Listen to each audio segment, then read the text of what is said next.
Saludos amigos, Carlos Arturo Guizarre, un servidor Manuel Jiménez. Ya estamos con ustedes en esta propuesta de la noche por Metrovisión, Canal 62 y nuestras plataformas en redes sociales de YouTube, Twitter y Facebook. Como siempre, vamos a estar comentando hechos de mucho interés. En esta ocasión tenemos siempre un invitado especial. Tenemos a Miguel Collado Di Franco, vicepresidente ejecutivo del Centro Regional de Estrategias Económicas Sostenibles, CRES, con quien vamos a conversar de temas económicos, lógicamente, sobre todo temas que están muy, pero muy en el tapete actualmente. Así que Miguel, de nuevo, las gracias por aceptar nuestra invitación. ¿Qué tal? Muchas gracias, gracias a ustedes por la invitación, por tenerme aquí de nuevo. Sí. El placer es todo nuestro de tenerte aquí, Miguel, un economista de tantas credenciales que se ha ganado el respeto del público.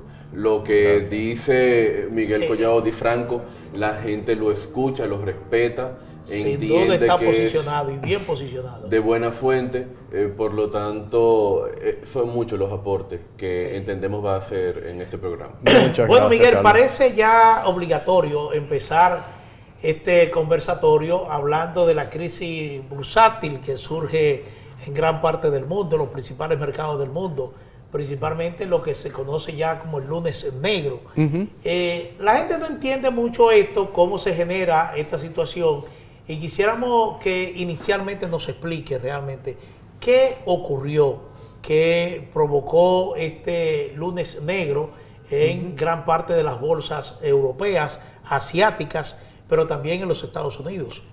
Mira, lo principal fue en Japón. Tenemos que tener eso presente. La bolsa de Japón en un solo día se cayó más de un 12%. Eso es mucho en términos relativos. Ahora, ¿y para un solo día? Sí, claro, para un solo día. Sí. Además de lo que ya había caído el viernes. ¿Esto sucede de repente? No. Se viene gestando desde hace un tiempo, pero para que la gente se ubique de qué sucede en Japón, que es donde es el epicentro, vamos a decir, de este tsunami, terremoto, lo que sea. El epicentro es el temblor. Exactamente. Y bueno, y una zona de temblores físicamente en realidad. Pero miren, en Japón el Banco Central japonés ha mantenido una política por mucho tiempo de tasas muy bajas.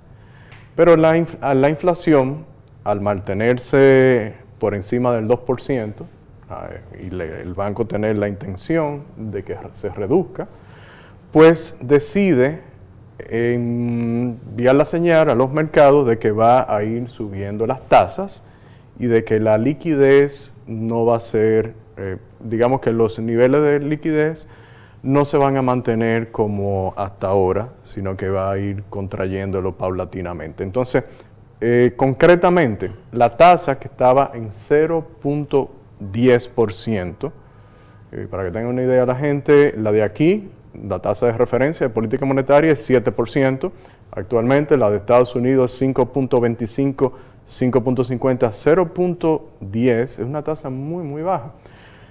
El Banco Central de Japón decide subirla a 0.25, es decir, más que la duplica. Esto sigue siendo una tasa baja, pero en términos relativos, como acabo de decir, más que la duplica. El yen, que ustedes habrán visto en la noticia, en los últimos meses ha alcanzado unos niveles de depreciación históricos, creo que en 30 y pico, 40 años, nunca había estado tan bajo en relación con el dólar. Ante estas noticias empieza a apreciarse, empieza a subir. ¿Y qué sucede? Que además la semana pasada la Reserva Federal de Estados Unidos, su presidente, el miércoles en la rueda de prensa, da indicios de que a partir de septiembre podría empezar a bajar las tasas de política monetaria del Banco Central de Estados Unidos. Y el viernes sale una mala noticia, en términos relativos, de que el mercado, o la economía más bien de Estados Unidos, no creó tantos empleos como se esperaban. El miércoles, si el presidente de la Reserva Federal dice que va a bajar la tasa o da las señales de que va a bajar la tasa y sale una señal negativa para el mercado de la creación de empleos, pues empiezan los analistas a pensar, bueno, pues las dos cosas coinciden con que la economía no está tan bien, si se van a bajar las tasas. Pero volvamos a lo de Japón. En Japón, entonces, quienes han tomado préstamos en yen a una tasa muy baja, con una moneda que se está despreciando, para invertirla en otras monedas, euro, dólar, el dólar australiano, ante la perspectiva de que bajen las tasas, que ya en Europa el Banco Central la está bajando, y que bajen en Estados Unidos, pues dicen, bueno, pues la ganancia, y ante una apreciación del yen, me va a disminuir. Entonces ya no hay un atractivo tan grande como había para hacer eso que se llama carry trade, es endeudarme en una moneda de bajo costo y que se está depreciando y invertir en otra. Entonces empiezan quienes tienen posiciones, quienes se han endeudado, a abandonar esas posiciones y a vender, a liquidar colateral, que se entienda garantía, y la mayoría de esas garantías son acciones. Entonces eso empieza el viernes, pero el domingo de nosotros empezamos a ver ya lo que sucede el lunes, y tiene un efecto contagio en las otras bolsas de valores, además que se une a las noticias que ya había dicho anteriormente, más una adicional, que hay empresas que han dado sus resultados, empresas que cotizan en bolsa, han dado sus resultados y no se han visto tan positivos como se esperaba. Entonces, es una serie de factores que se han unido. Bien, entonces, en ese sentido, todo empieza cuando el Banco Central de Japón, bueno, comete lo que entiendo es una imprudencia de subir un 150%, como quien dice, su tasa de política monetaria, o sea, de pasar de 0,10 a 0,25, como usted mismo lo ha dicho, más que duplicarlo. Entonces, todo empieza ahí. Ahora, yo no diría que no es imprudencia, y perdona que te interrumpa. ¿Tú sabes cuál fue la imprudencia? Mantener por tanto tiempo la tasa tan baja que en un momento iba a tener que hacer la corrección. Entonces... el asunto es que cuando hace la corrección, lo hace de una manera brusca. Sí, se llegó a calificar incluso como dinero gratis. Sí, bueno, es que llegaron a tener tasas de prácticamente de 0%. Porque si van subiendo 0,10, 0,12, 0,15, quizás el... bueno, tú lo tomas desde ese punto de vista. Claro, que de un golpe y porrazo, sí, toma el Banco Central de Japón esta decisión, y entonces eso, como usted mismo ha dicho, obliga a los inversionistas que habían tomado prestado en yenes para comprar acciones en dólares, ¿verdad? A vender esas acciones, y entonces ahí es que llega el pánico, todo el mundo vendiendo acciones. Sí, bueno, porque tú te has endeudado en Japón y tienes un colateral, o sea, tienes una garantía, y entonces te deshaces de esa garantía y tiene las garantías son en su mayoría las acciones. Son las acciones, sí. O sea, tú pusiste acciones de la misma bolsa de Japón para comprar, no necesariamente acciones, pudiste haber comprado títulos de deuda, porque un título de deuda en Estados Unidos te da un rendimiento mayor al que te va a dar en Japón. Entonces, ese colateral, que tú cuando ya vas a saldar tu deuda, pues tú vendes tu activo, y entonces lo vas a vender al precio que te den. Y entonces todo el mundo empieza a vender y los precios empiezan a disminuir. Hay mayor oferta. Entonces empieza la oferta y todo el mundo ofertando sus activos que ha tenido como garantía para salir de esas posiciones, y entonces sucede lo que hemos visto. Pero las informaciones que surgen en las últimas horas hablan ya de cierta estabilidad. Incluso Wall Street, que ayer cerró en rojo, abrió hoy en positivo, y lo mismo se está comentando de la misma bolsa de Japón. Sí, es decir, sí. Al parecer hay un reordenamiento ya y parece ser que no se llegaría a lo peor, que era que la economía en los Estados Unidos entrara en recesión. Ahora, bueno, es importante señalar que eso que sucedió ayer lunes fue una corrección en muchas bolsas. Por eso que dije anteriormente, perdón que te interrumpiera, Carlos, pero tenía que decir que fue una irresponsabilidad. Y el dinero fácil y barato en el mundo ha llevado a crear burbujas. Y esas burbujas empiezan a desinflarse. Y en este caso botaron un poquito de aire, no todo el aire. O sea, todavía las burbujas, hay posibilidad de que exploten en algún momento o de que boten más aire. Lo que hubo ayer fue una corrección en muchos activos, en muchas bolsas de valores. No ha sido desactivada todavía. No ha sido desactivada todavía. Entonces, tú hablabas de la recesión. Bueno, obviamente los eventos financieros pueden influir en las expectativas de los agentes económicos. Pero para hablar de la parte de recesión hay que irse a los fundamentos de las economías. Caso particular de la economía de Estados Unidos, los indicios que tenemos es lo que mencionaba anteriormente sobre las cifras de desempleo y también lo que dije sobre, bueno, qué está pensando la Reserva Federal. Eso le ha mandado una señal. Puede que tengan más información que nosotros, puede no, definitivamente la tienen más que nosotros, dice el mercado, puede haber una recesión. Esa es una posibilidad. Yo no lo estoy afirmando. Y que quede claro, es una posibilidad, incluso otra posibilidad que han hablado de que la Reserva Federal se adelante y no espere a septiembre y baje las tasas de interés, la tasa de política monetaria. Lo cual mandaría una señal de que, bueno, de que aquí hay un problema serio. Y eso muchos analistas consideramos que no lo hará menos que de verdad el problema sea serio, porque si no, entonces todo empeorará todavía. El tema es, vamos a seguir esperando y ver cómo se comporta, qué otras señales empieza a dar la economía de Estados Unidos para uno determinar si efectivamente va a entrar en recesión y más o menos tener una idea de cuándo. Bueno, siempre se ha dicho que cuando la economía en los Estados Unidos le da gripe, a nosotros nos da pulmonía. Entonces, plantearse la posibilidad de una recesión en los Estados Unidos en un marco donde nosotros, por ejemplo, estamos proyectando para este año un crecimiento por encima del 5% de la economía dominicana.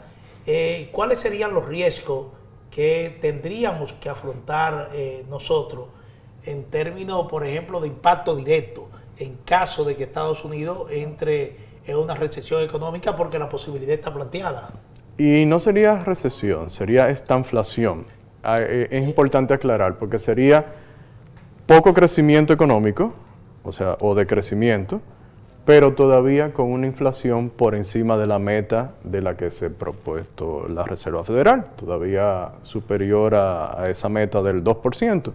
Entonces, en un escenario de estanflación, porque si la Reserva Federal empieza a bajar las tasas de interés, obviamente su lucha contra la inflación se pierde inmediatamente.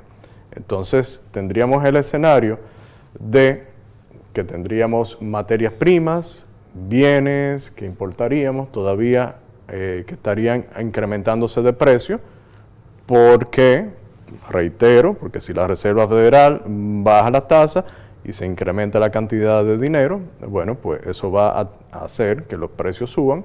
Entonces, por un lado, tenemos ese riesgo de bienes, materias primas a precios que no serían más bajos, y por otro lado, la conexión que tenemos con Estados Unidos a través de zona franca, a través del turismo, a través de las mismas remesas, básicamente. Entonces, sí, como tú dices, siempre obviamente hay un riesgo para la economía dominicana cuando la economía de los Estados Unidos disminuye su crecimiento. Sí, porque sobre todo hemos, digamos, aumentado nuestra dependencia económica de Estados Unidos, porque cada día más las exportaciones hacia Estados Unidos pesan más en el total de nuestras exportaciones pero también nuestra recepción de remesas cada día pesa más desde Estados Unidos. Cada día recibimos menos dinero desde Europa, por ejemplo, donde había una diáspora dominicana fuerte que ha ido reduciendo, y cada día más recibimos más dinero de Estados Unidos. O sea, dependemos en gran manera del desempeño económico laboral de Estados Unidos. Y eso mismo pasa con los turistas también. Cada día recibimos más turistas de Estados Unidos que a su vez pesan más en el total de todos los turistas. Por lo tanto, la economía de Estados Unidos es, digamos, casi tan importante como la nuestra para darle seguimiento. Es que, sí. Bueno, una observación, porque el mundo está ahora mismo inmerso en muchas expectativas de carácter bélicos. Es decir, hay muchos conflictos internacionales en el Medio Oriente, en Europa, la guerra Ucrania-Rusia, y también conflictos que se generan ahora mismo en América Latina. ¿Hasta qué punto este tipo de conflictos tienen algún grado de influencia en la situación monetaria mundial? En la situación monetaria, bueno, obviamente te puede afectar precios de algunos commodities, o sea, algunas materias primas que obviamente por los conflictos o desviar comercio por rutas alternas que te encarece los costos de transporte, que eso lo hemos visto, costos de transporte marítimo, por ejemplo. Obviamente las guerras tienen su influencia por diferentes vías, los conflictos bélicos. Mencionabas el oro se ha mantenido alto, eso obviamente nos beneficia a nosotros como exportadores, pero ha tenido que ver en parte, ha sido muy importante, bueno, primero porque todavía hay mucha liquidez en el mundo y quienes conocen el oro saben que es un buen refugio. Recientemente, a raíz de los ataques israelíes contra comandantes de Hamas y Hezbollah, el oro subió de precio. El oro es un refugio ante riesgos, ante la inflación, y ahora diversos bancos centrales, en vista de que el dólar, a través del Tesoro de los Estados Unidos, ha usado el dólar como un arma de guerra. Lo vimos en el caso de las sanciones a Rusia en la invasión de Ucrania del 2022. Desde entonces han decidido mantener más reservas en oro para cuidarse. Y obviamente esa demanda te genera un precio más alto de esa materia prima. Pero lo principal aquí es el tema de la liquidez en el mundo. Yo, más que los riesgos geopolíticos, yo lo que veo es la liquidez en el mundo.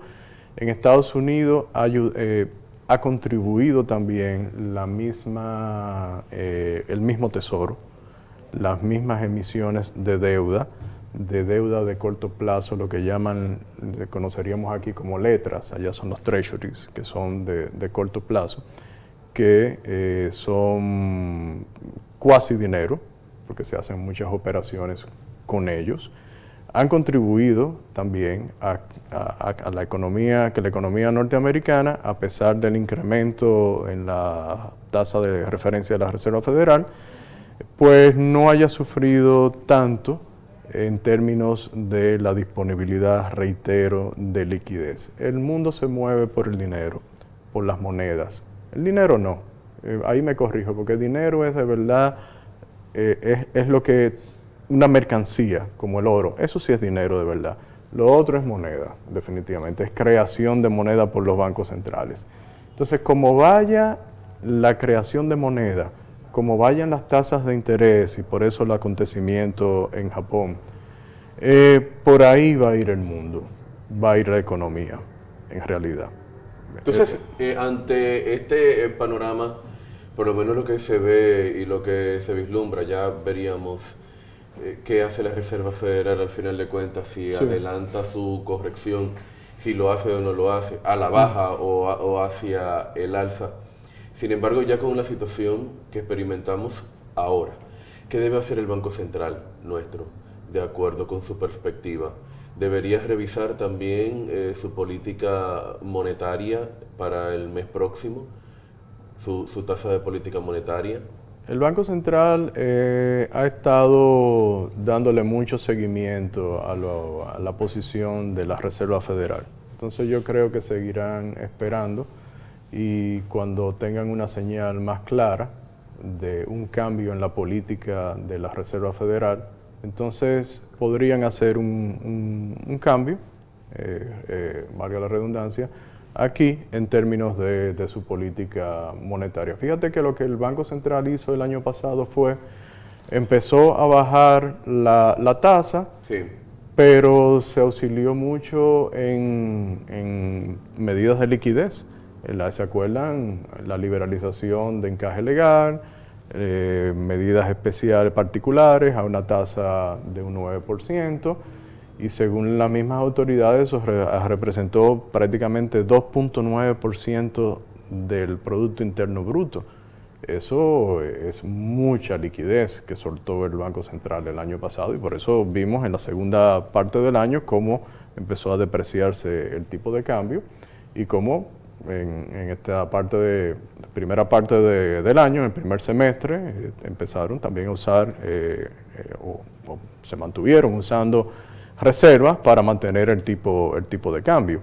Entonces, sé que el Banco Central, o más bien las autoridades, tienen una meta de crecimiento que han dicho que de 5,1% para este año, tú lo mencionabas hace un rato. Yo entiendo que tratarán de hacer lo que esté en sus posibilidades para que eso se cumpla desde el punto de vista monetario, sin que eso perjudique la depreciación del tipo de cambio demasiado, del peso contra el dólar, porque aquí todavía evaluamos el desempeño monetario a través de cómo se mueve el tipo de cambio, eso lo sabemos. Además de que está la otra meta de inflación. O sea que son tres metas que tiene implícitamente o explícitamente la autoridad monetaria en República Dominicana. Bueno, Miguel, nos vamos con unos compromisos comerciales y vamos a retornar más con el plano local, porque aquí siempre hay temas de interés en el ámbito económico. Así es que vamos a estos compromisos comerciales y retornamos en breve.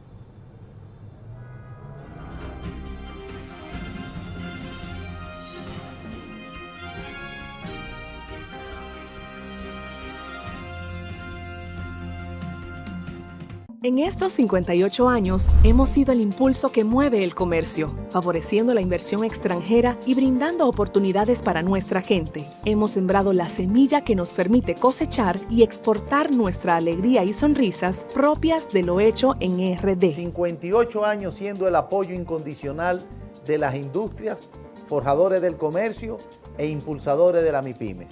Somos el Ministerio de Industria, Comercio y MIPYMES y estamos junto a ti. Lapropuestadigital.com, un medio digital alternativo de contenido amplio, variado y de calidad, de actualización permanente, una interesante oferta de información nacional e internacional, análisis, reportajes, artículos de opinión, videos y otros contenidos de actualidad. Toda la información y el análisis están aquí. Lapropuestadigital.com. Desde el INAVIE estamos distribuyendo la utilería y uniformes escolares que por primera vez serán para más de 1.8 millones de estudiantes de las escuelas. Cada kit contiene un pantalón, un polo shirt, un par de zapatos, medias y una mochila con 3 cuadernos, regla y material gastable. La mochila del nivel inicial cuenta con un cuaderno de dibujo y lápices de colores. Recuerda que el centro educativo debe entregarte un kit completo por cada estudiante que tengas inscrito en la escuela. La utilería a tiempo para todos y con todo es una realidad. Instituto Nacional de Bienestar Estudiantil, INAVIE. Y ahora, el bateador se prepara con 2 outs.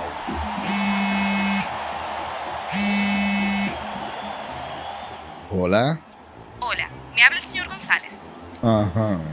Le llamamos porque usted es un cliente preferencial y queremos ofrecerle nuestra tarjeta COL, la cual tiene infinitos beneficios, entre ellos descuentos en supermercados, salones de belleza, farmacias y acumula puntos para viajes al extranjero, incluso a la luna. Hay mejores formas de evitar llamadas no deseadas. A través de la aplicación de ProUsuario, ahora puedes solicitar que te excluyan de los listados de marketing de las entidades financieras. Descarga la app en Google Play y App Store. Solo tiene que indicarme dónde le enviamos el plástico de su tarjeta. No me diga.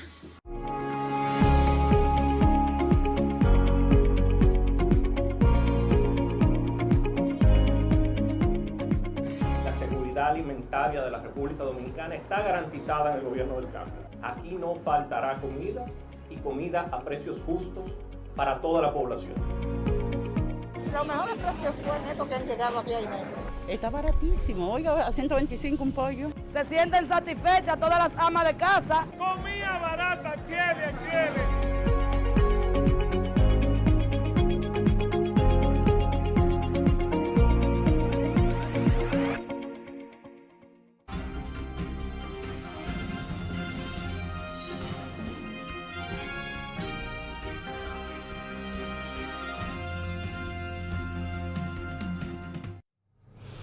Amigos de Propuesta de la Noche, seguimos conversando con el economista Miguel Collado Di Franco, vicepresidente ejecutivo del Centro Regional de Estrategias Económicas Sostenibles, el CRES.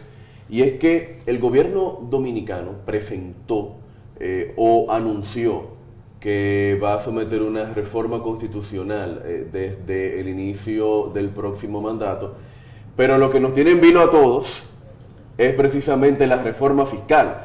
Cómo eso va a impactar en los negocios, en los ingresos, en los salarios. Eso es lo que nos tiene a todos preocupados y entonces estamos conversando con el doctor Miguel Collado sobre ese tema y es que me pregunto, ¿qué podemos esperar de esta reforma fiscal? Bueno, aquí viene el plano de uno tratar de descifrar. Primero, el tiempo. No necesariamente tiene que ser en 16 de agosto. El presupuesto podría ser una oportunidad para introducir las modificaciones en octubre. Eso primero, por lo que tú acabas de decir, de la prioridad que le ha dado a las autoridades a la reforma constitucional. Hay tiempo. Lo que pasa es que mientras tanto, la gente, como tú decías, me gusta decir también, la ciudadanía está en vilo. ¿Qué es lo que va a pasar? ¿Por dónde vienen los tiros? Entonces ahí uno tiene que ponerse a tratar de analizar, porque la comunicación, que es algo clave en las reformas estructurales, pues ha estado ausente todavía en esta parte de... Sabemos ya muchos detalles desde hace tiempo y cada vez se van dando más sobre la reforma constitucional, pero todavía sobre la reforma fiscal o tributaria, porque ya, fíjense, hay un elemento que ya pasó y es una reforma fiscal o un pacto fiscal, como dice la Estrategia Nacional de Desarrollo, debe tener la parte tributaria y una ley de responsabilidad fiscal. Hace 2 o 3 semanas atrás se aprobó una ley de responsabilidad fiscal.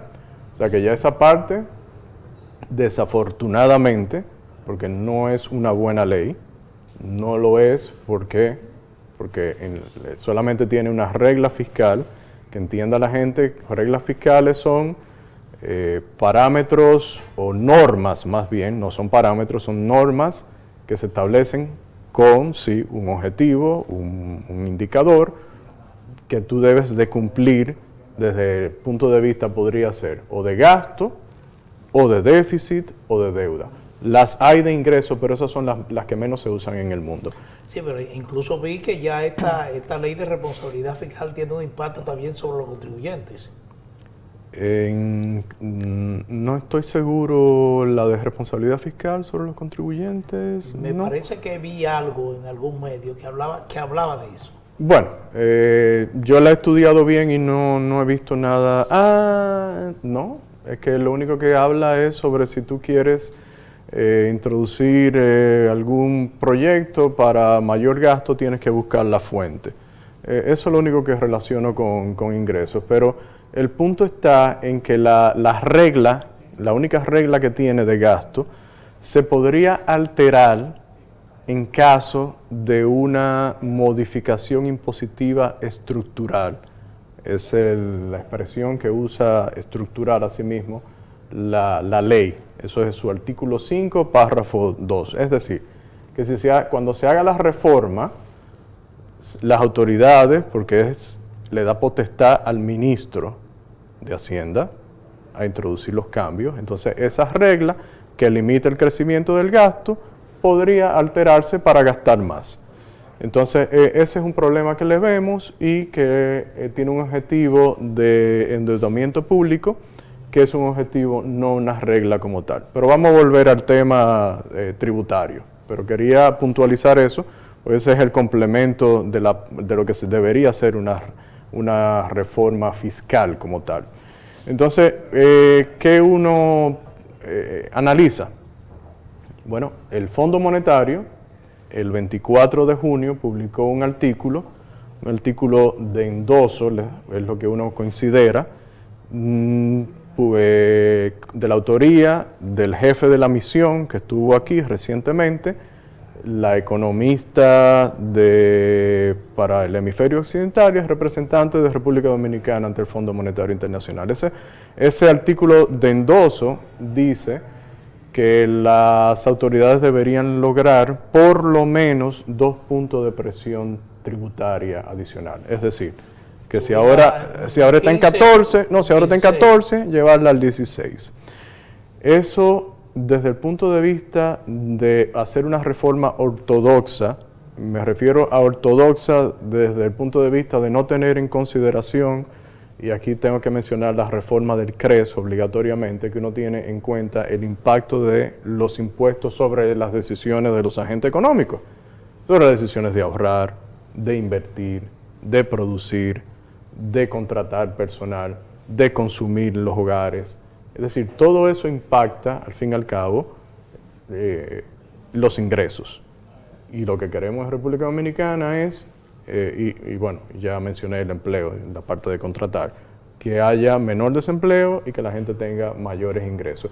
Y que la autoridad o la administración tributaria se le sea más fácil poder cobrar los tributos mejor distribuidos entre la población, porque haya menos evasión o incentivos a la evasión, a la elusión y a la informalidad en sentido general. Entonces, 2 puntos porcentuales del Producto Interno Bruto, con las señales que da el Fondo Monetario Internacional, podrían ser contraproducentes, y sobre todo ante la situación internacional. Podrían ser contraproducentes porque van en una dirección contraria a la que ya señalé, de que se estimulen esas actividades económicas o que se reduzcan los desincentivos que se han venido introduciendo desde la reforma del 1992, la que le dio nacimiento al Código Tributario de República Dominicana, con todas las subsecuentes llamadas reformas o contrarreformas que hemos tenido, que han hecho más complejo y el sistema tributario, lo que han incentivado entonces es la búsqueda ¿de qué? De exenciones y exoneraciones. Entonces, el fondo da una receta reciclada, digo yo. ¿Por qué digo que es una receta reciclada? Y trillada. Ya la dieron en Colombia. En Colombia, desde el 2019, empezaron las misiones en sus conclusiones, igual que ese artículo que mencioné, y también lo menciona el documento de la misión, de obtener en Colombia empezaron entre 2 y 3 puntos porcentuales de presión tributaria. ¿De qué forma? De la misma manera que ha sugerido a las autoridades dominicanas. Revisar la base de contribuyentes de personas físicas, es decir, incorporar más personas físicas, asalariados, profesionales independientes, a la base de tributación, revisar la base del ITEVIS, ya se llama IVA, este es el único país donde se llama ITEVIS, revisarla, es decir, ampliarla y revisar exenciones. Aquí lo que han dicho es crear un mecanismo que analice costo-beneficio, una política o un instrumento de analizar los costos y beneficios de las exenciones que se han otorgado. Cuando uno lo mira y lo ve en los documentos de Colombia, pues esas fueron las recomendaciones. ¿Qué sucedió allá? Y es lo que yo quiero, y es un consejo sano. Los consejos, hay quienes dicen que son vinos nobles entregados en copa de oro. Pues el consejo que uno le daría a las autoridades es que nos veamos en el caso de Colombia y que sean muy cautas a la hora de escuchar a las multilaterales, si es lo que están haciendo, que a nosotros nos da la impresión. ¿Qué sucedió en Colombia? En el 2021, ustedes recordarán, se pasa una reforma tributaria, el presidente Duque. ¿Cuántos recauda? En el 21 y el 22. En el 22 Petro entra y al final del año casi hace otra reforma. Medio punto porcentual. De los 2 o 3 que se querían, medio punto porcentual. Eso se nos parece a nosotros al caso dominicano con la ley 253-12, que tenía unas aspiraciones muy altas y que creó nuevas figuras impositivas, se incrementaron las tasas del ITEVIS, se amplió la base, el impuesto sobre las rentas se llevó del 27 al 29. ¿Y qué quiero decir?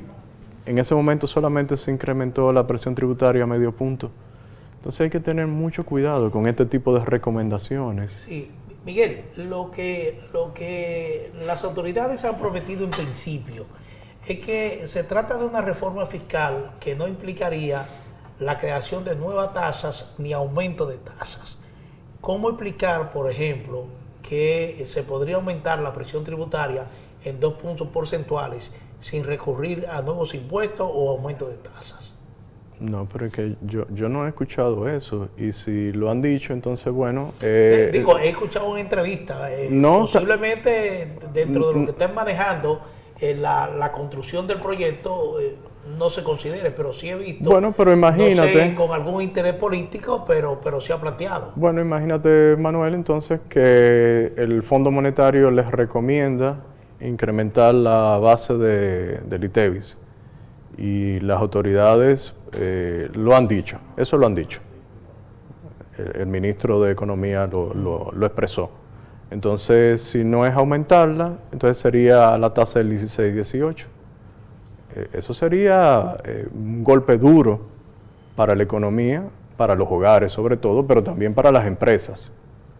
Entonces, ok. Porque se está hablando también de una posible ampliación de la base del ITEVI. Pero es que esa es la receta del Fondo Monetario Internacional, y ya dije que el ministro de Economía en un artículo publicó eso, ustedes recordarán, hace como 2 semanas atrás, un lunes en el Caribe.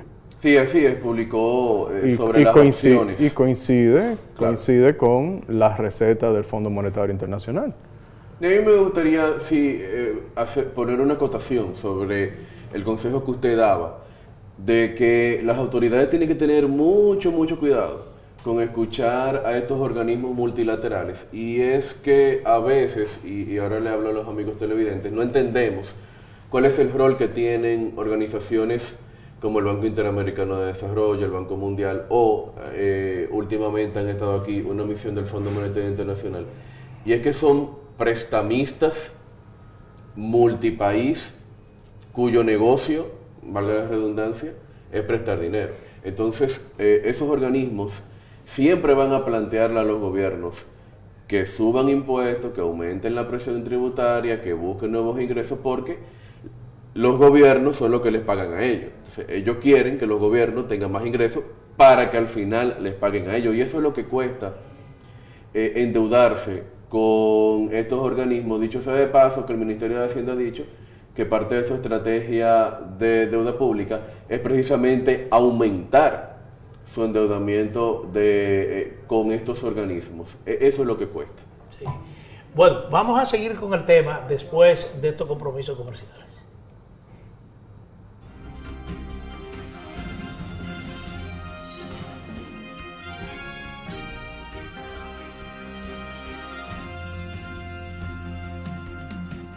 En estos 58 años hemos sido el impulso que mueve el comercio, favoreciendo la inversión extranjera y brindando oportunidades para nuestra gente. Hemos sembrado la semilla que nos permite cosechar y exportar nuestra alegría y sonrisas propias de lo hecho en RD. 58 años siendo el apoyo incondicional de las industrias, forjadores del comercio e impulsadores de la MIPYMES.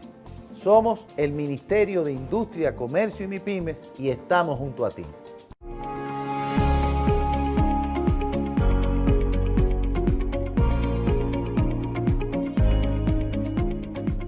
La seguridad alimentaria de la República Dominicana está garantizada en el gobierno del cambio. Aquí no faltará comida y comida a precios justos para toda la población.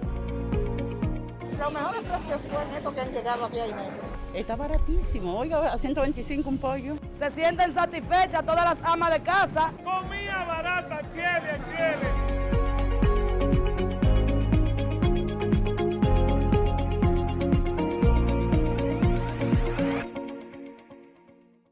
Y ahora, el bateador se prepara con 2 outs.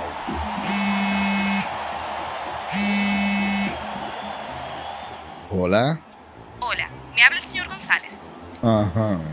Le llamamos porque usted es un cliente preferencial y queremos ofrecerle nuestra tarjeta Col, la cual tiene infinitos beneficios, entre ellos descuentos en supermercados, salones de belleza, farmacias y acumula puntos para viajes al extranjero, incluso a la luna. Hay mejores formas de evitar llamadas no deseadas. A través de la aplicación de ProUsuario, ahora puedes solicitar que te excluyan de los listados de marketing de las entidades financieras. Descarga la app en Google Play y App Store. Solo tiene que indicarme dónde le enviamos el plástico de su tarjeta. No me diga. Desde el INAVIE estamos distribuyendo la utilería y uniformes escolares que por primera vez serán para más de 1.8 millones de estudiantes de las escuelas. Cada kit contiene un pantalón, un polo shirt, un par de zapatos, medias y una mochila con 3 cuadernos, regla y material gastable. La mochila del nivel inicial cuenta con un cuaderno de dibujo y lápices de colores. Recuerda que el centro educativo debe entregarte un kit completo por cada estudiante que tengas inscrito en la escuela. La utilería a tiempo para todos y con todo es una realidad. Instituto Nacional de Bienestar Estudiantil, INAVIE.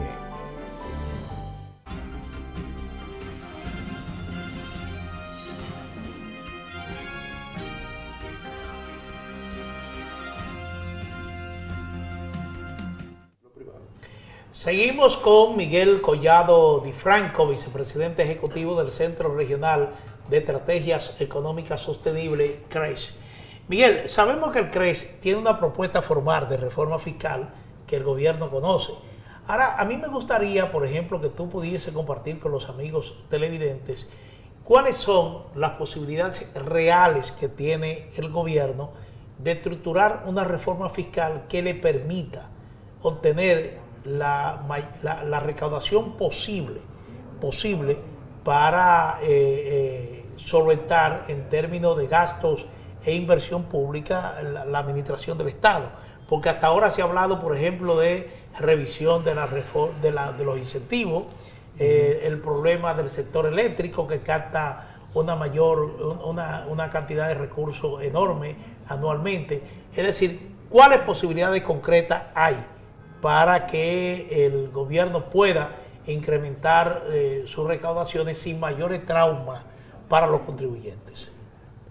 Hay que ser realistas, es lo principal. Ya decía anteriormente, en el segmento anterior, que aspirar a 2 puntos porcentuales de presión tributaria, eso no lo van a lograr las autoridades y tratar de hacerlo sería de verdad un lastre adicional para la economía. Hay economistas que aquí yo he oído hablar de hasta 3 puntos porcentuales del Producto Interno Bruto. O sea, perdonen la expresión, pero eso es una locura. Entonces, lo único real sería poder tratar de aspirar a un punto y algo de una forma sensata. Y una forma sensata es reduciendo esos incentivos que existen para la elusión, la evasión, la informalidad en República Dominicana, que provienen de ¿qué? De un sistema complejo, de un sistema de altas tasas. Entonces usted llevar las tasas de tributación actuales lo más cercano a las tasas efectivas para reducir la evasión en ese sentido.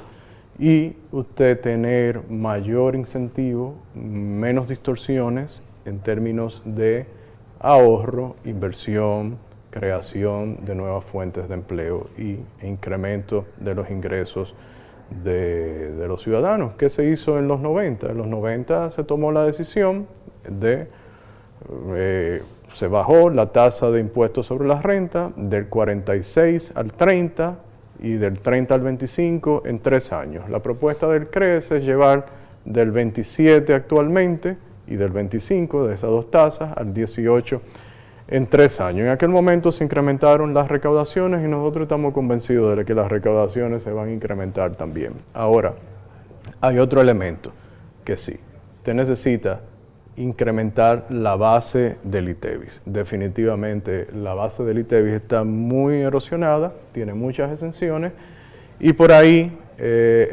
yo siempre hago mención de esto, el padre del ITEVIS o IVA, como se conoce en toda parte del mundo, francés, que creó este impuesto por allá por 1952, dijo que el cáncer de este impuesto son las exenciones. Entonces usted tiene que buscar la manera de tener menos exenciones porque lo que usted no capta a nivel del ITEVIS no lo va a obtener en la base imponible del impuesto sobre la renta. Es decir, lo que no se registra por la venta, obviamente, pues no se va a registrar al final en la base imponible del impuesto sobre la renta. Entonces, la base debe ampliarse. Eso es lo otro. Tú vas a tener control cruzado mejor, más eficiente por ahí. Porque ahora mismo lo que tenemos es 2 tasas, 18 y 16, y muchas exenciones. No tenemos ni siquiera tasa cero. Entonces sería empezar desde esta propuesta, la del CRES, es de 3 años en prácticamente todas las figuras impositivas. Usted empieza en el primer año con 4% y termina con 10 en el tercer año. 10 es más cercano a la tasa efectiva de tributación y es inferior incluso al promedio de los países de Centroamérica, que están en 12.5, no 16 o 18 como estamos nosotros.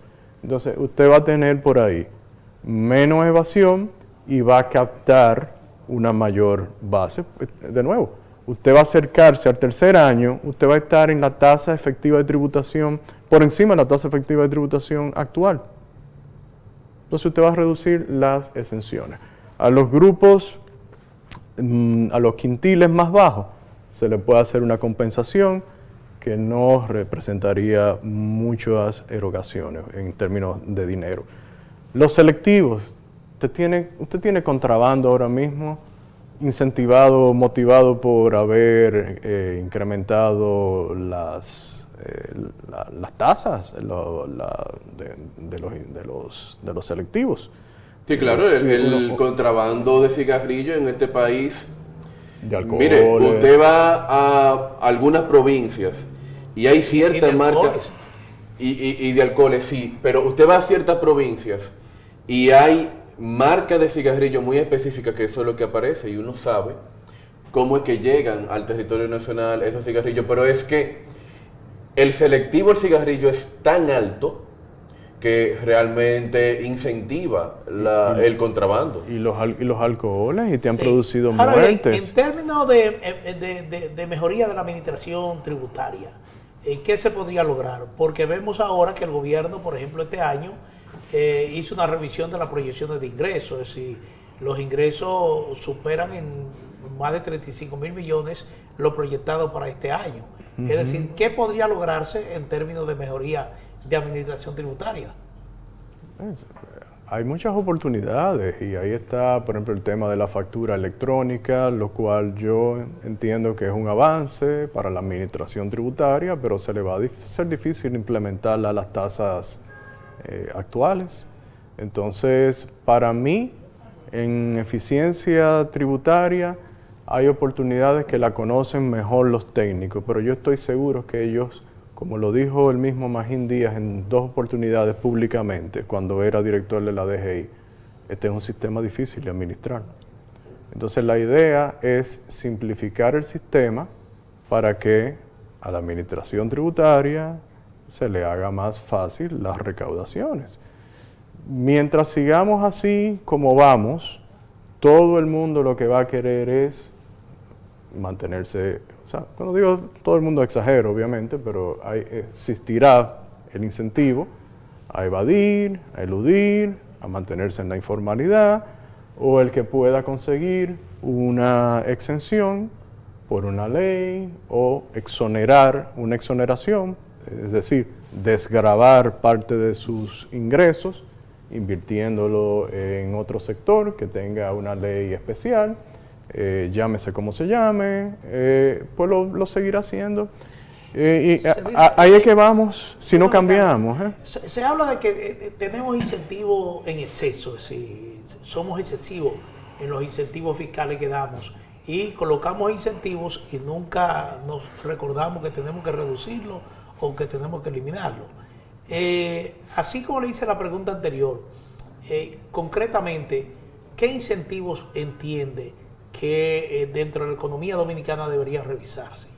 Nosotros, bueno, es que la principal exoneración es el ITEVIS, ya la mencioné, eso es casi la mitad.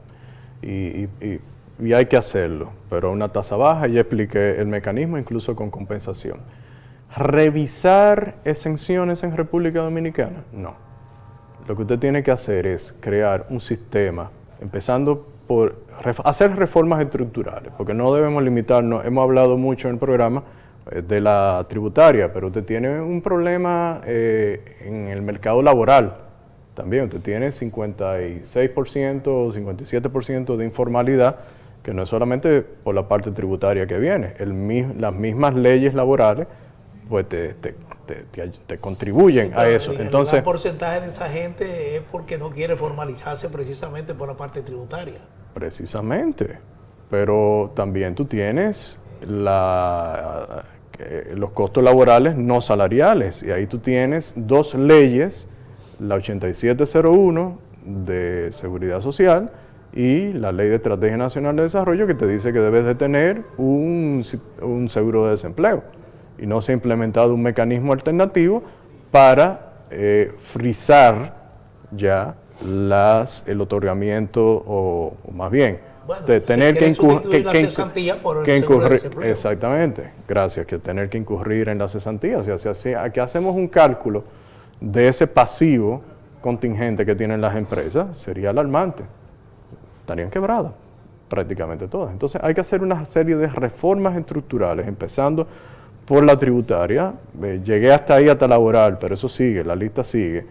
Entonces crear las condiciones para que ahí mismo, y se puede empezar de una vez con la tributaria, tú dices, no, ya, a partir de aquí no más exenciones, ya no más incentivos de ese tipo.